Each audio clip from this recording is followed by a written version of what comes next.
सनातन धर्म की है ये कथा, सुनाते हैं हम भगवान की महिमा गाथा।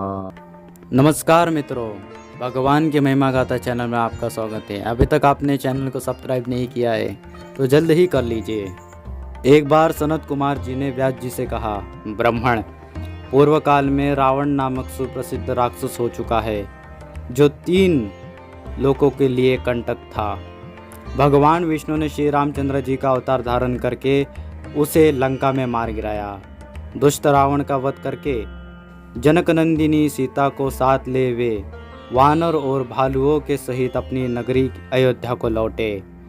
वहाँ राज्य पाकर श्री रामचंद्र जी ऋषियों के घिरे हुए बैठते और कथा सुनते थे। एक दिन कथा के अंत में श्री राम ने मुनि श्रेष्ठ अगस्त से पूछा, मुने, भगवान शंकर और हनुमान जी में कौन अधिक बलवान है?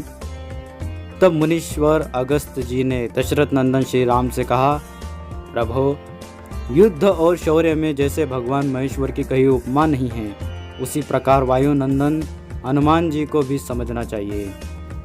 यह सुनकर हनुमान जी ने मन ही मन सोचा, मुनिवर अगस्त जी ने श्री रघुनाथ जी के सामने मेरी उपमा शिव जी के साथ दी है, अतः अब मैं लंकापुरी में एक बार राक्षस राज विभीषण से एक शिवलिंग मांग लाने के लिए जाऊंगा। इस निश्चय के अनुसार वे लंका में जाकर विभीषण से बोले, महाभाग, तुम मुझे एक उत्तम शिवलिंग प्रदान करो। राक्षस राज विभीषण बोले, सुब्रत, रावण के द्वारा स्थापित किए हुए ये 6 शिवलिंग हैं। इनमें से जो तुम्हें प्रिय हो उसे बताओ, वही मैं तुम्हें दे दूंगा। तब हनुमान जी ने मोती के समान स्वच्छ एक शिवलिंग को हाथ से स्पर्श किया। विभीषण बोले, महावीर, तुमने जिस शिवलिंग को ग्रहण किया है वह मैंने तुम्हें दे दिया। तत्पश्चात उस महालिंग को लेकर हनुमान जी निर्मल आकाश मार्ग से चले और 7वें दिन अवंतीपुरी में आ पहुँचे।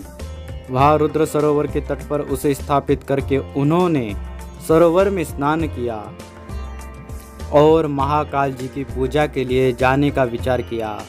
उस समय हनुमान जी ने उस लिंग को उठा लेने की चेष्टा की, किंतु उठाने में समर्थ न हुए।